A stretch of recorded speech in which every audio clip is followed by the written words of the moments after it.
This is Zeus. How you doing today? Today is the day of my amazing good fortune. I'll be speaking over at the Talbot House tonight at 7:30, 7:30 to 8:30 meeting. Everybody's welcome that's in Indianapolis. And if you're not in Indianapolis and you want to come to Indianapolis just to hear me speak, come on out, mate. Today's the day. My amazing good fortune, we're going to read Ask and It Is Given. Last time we were on, what was it? Number 11, chapter 11. And today, chapter 11 was, with practice, you'll become a joyous creator. And today, your emotional set points are within your control. Your emotional set points are within your control.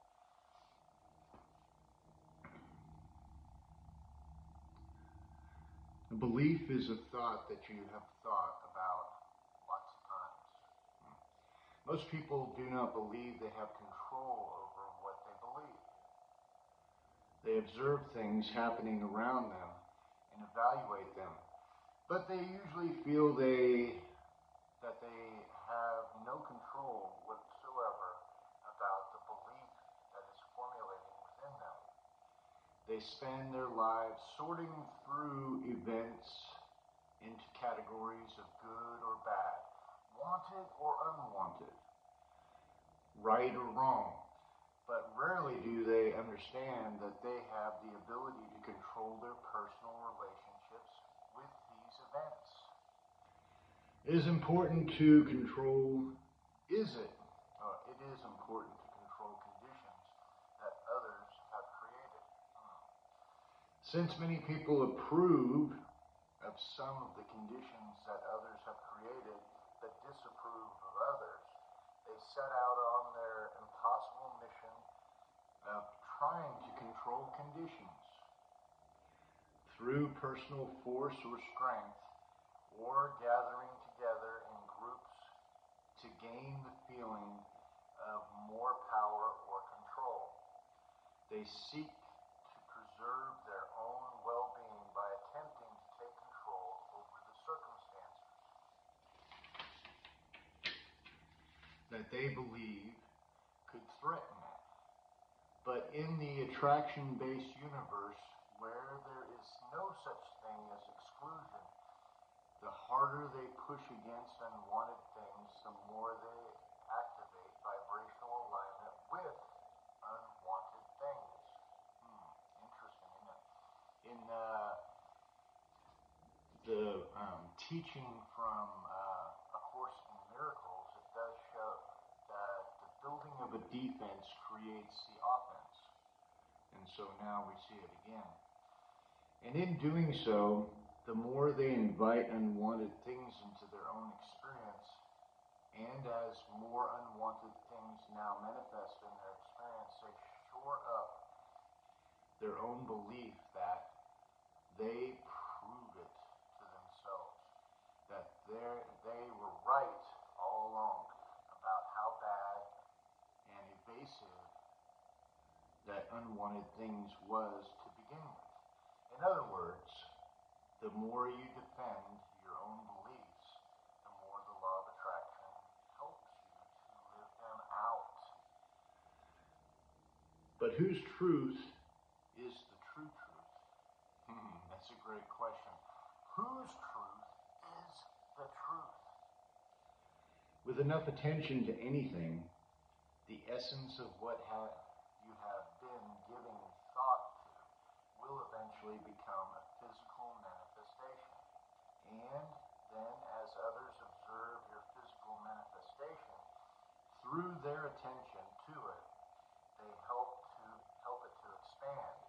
And then in time, the manifestation, whether it is one that is wanted or not, is called truth. We want you to remember that you have absolute choices about the truths that you created in your own experience. Once you understand that the only reason anyone ever experiences anything is because of their attention to the subject, then it is easy to see that truth only exists because someone gave their attention to it.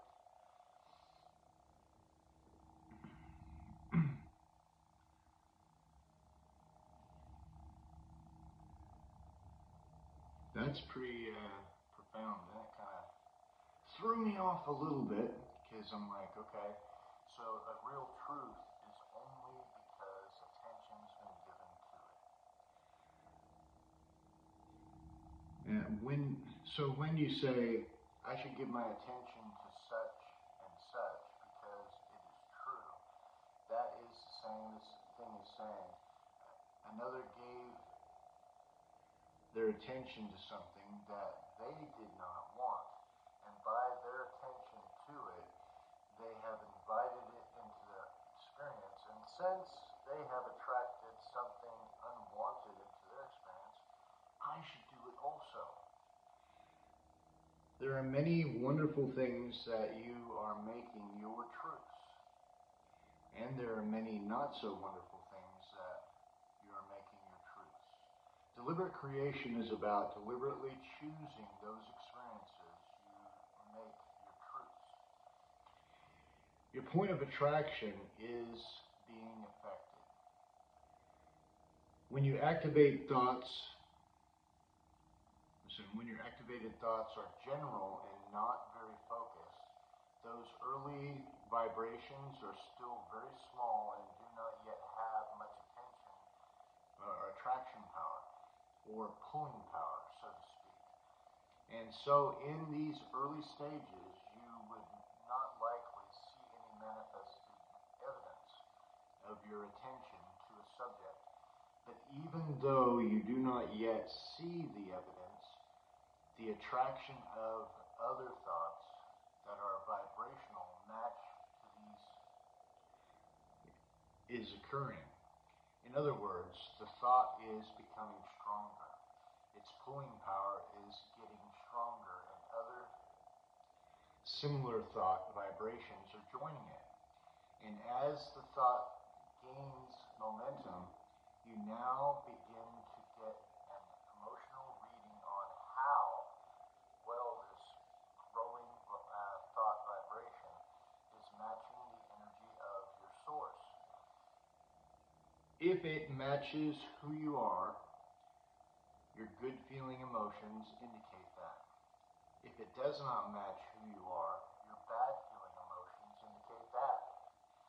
For example, when you were little, your grandmother may have said to you, "You're such a wonderful child. I love you so very much.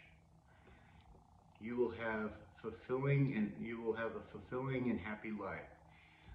You have so many talents, and the world will benefit by your presence." These words felt good because they are a vibrational match to what was at the very core of you. But when someone says to you, "You are bad. You should be ashamed of yourself. You have displeased me. You are inappropriate," these words felt awful because your attention to them has caused you to become vibrationally different from who you really are and what you really know. The way you feel is a clear and accurate indication of your alignment or misalignment with your source energy. In other words, your emotions let you know if you are allowing or if you're in a current state of resistance, your connection to source. Mood as indicators of your emotional set points. When you continue to focus upon any thought, it becomes increasingly easy to continue to focus upon it because the law of attraction is making more thoughts like it available to you. And so, emotionally speaking, you are developing a mood or an attitude, vibrationally speaking. You are achieving a habitual vibrational groove, so to speak, or a set point. Your mood is showing you a good representation of what you are inviting into your experience. Your mood, or your general feeling about something, is a clear indication of your practice vibration.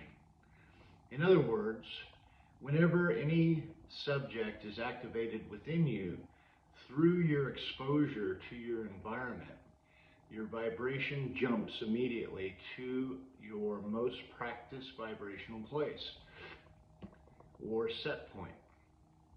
For example, let us say that you were a child, your parents experienced several financial difficulty, and so the lack of money and the inability to purchase desired things was often discussed in your home, with the accompanying emotion of worry and fear, often in response to your request for something. You were told, money doesn't grow on trees, and that just because you want it doesn't mean you'll get it, and that you, like everyone else in your family, should learn to do without. That is just the way that it is. Because of years of exposure to these thoughts of lack, your habit of thought around the subject of money, your emotional set point became one of low expectation of financial success. And so whenever you thought about money or abundance, your mood or attitude would immediately shift to disappointment, worry, or anger. Or when you were a child, maybe your friend's mother was killed in an automobile accident, and then your close association with somebody who was experiencing such severe childhood trauma made you fearful for the well-being of your own parents.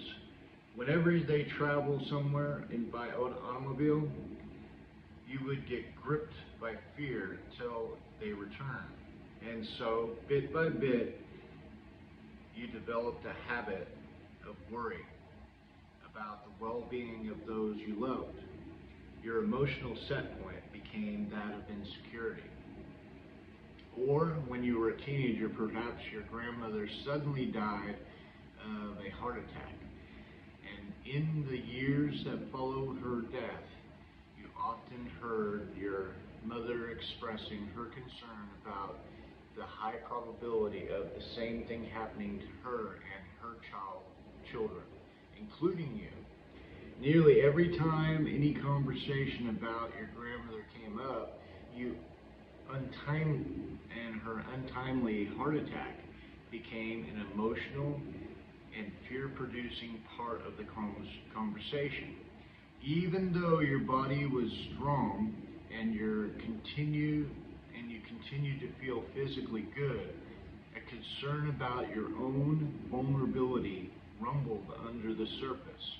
And so over time, you achieved an emotional set point of physical vulnerability. Your emotional set points can be changed. This is some good stuff here. In the same way, your emotional set points can change from feeling basically good or secure to feeling bad or insecure. Your set points can change from not feeling good to feeling good.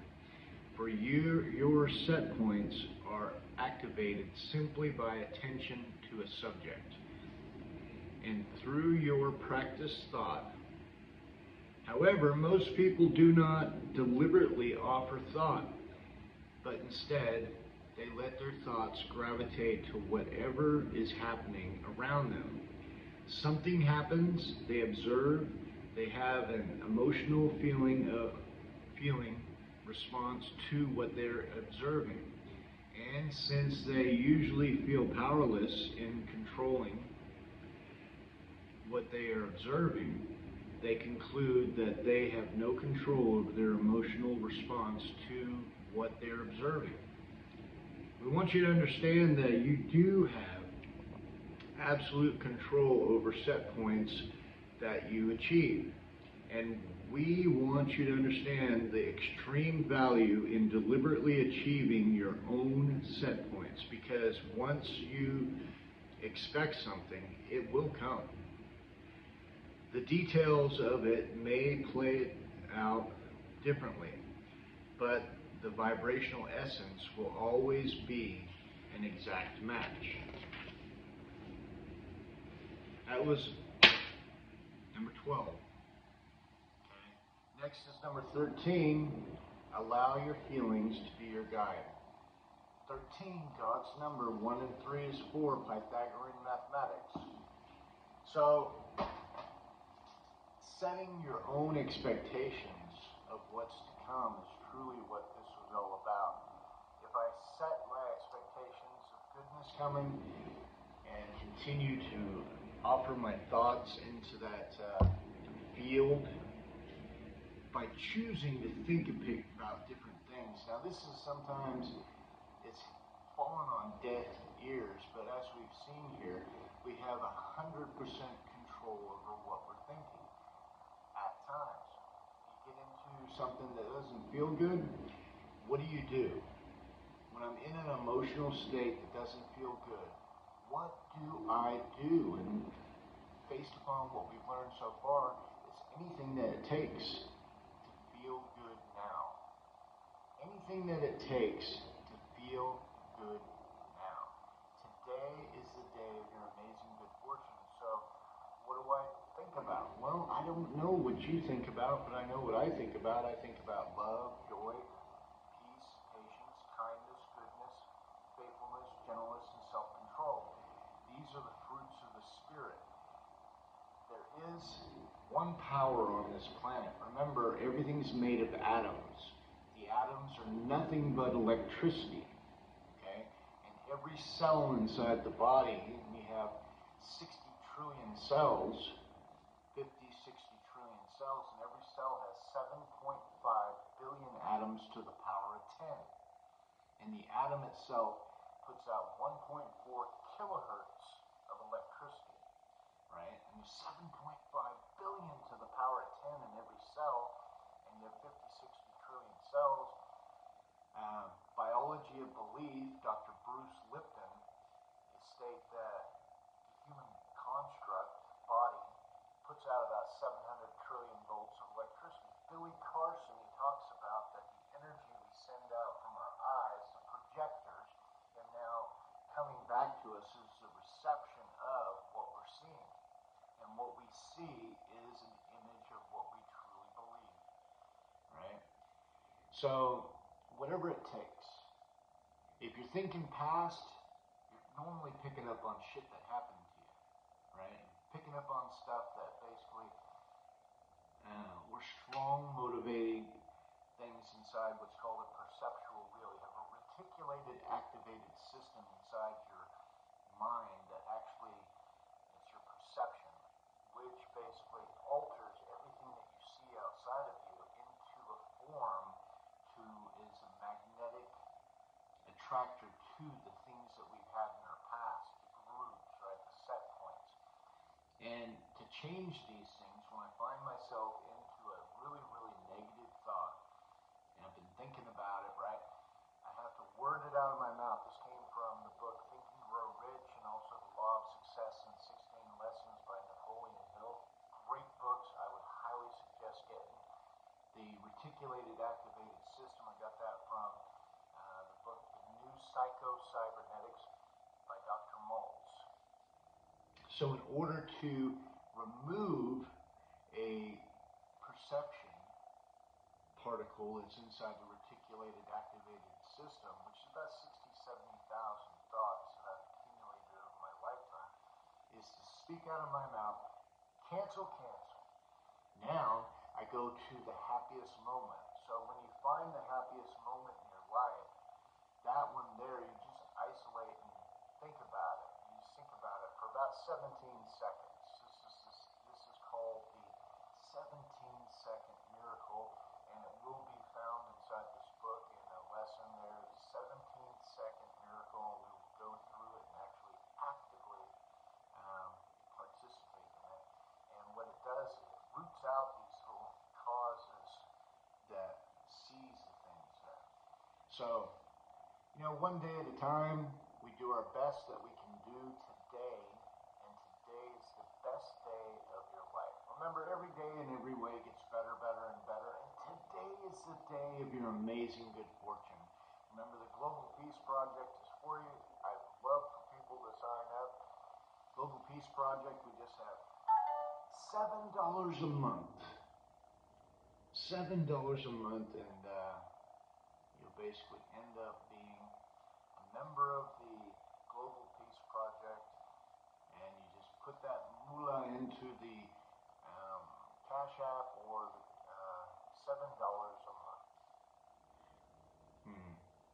We do have, it's called, if you basically share it with somebody else and they join up, right, then you get a discount.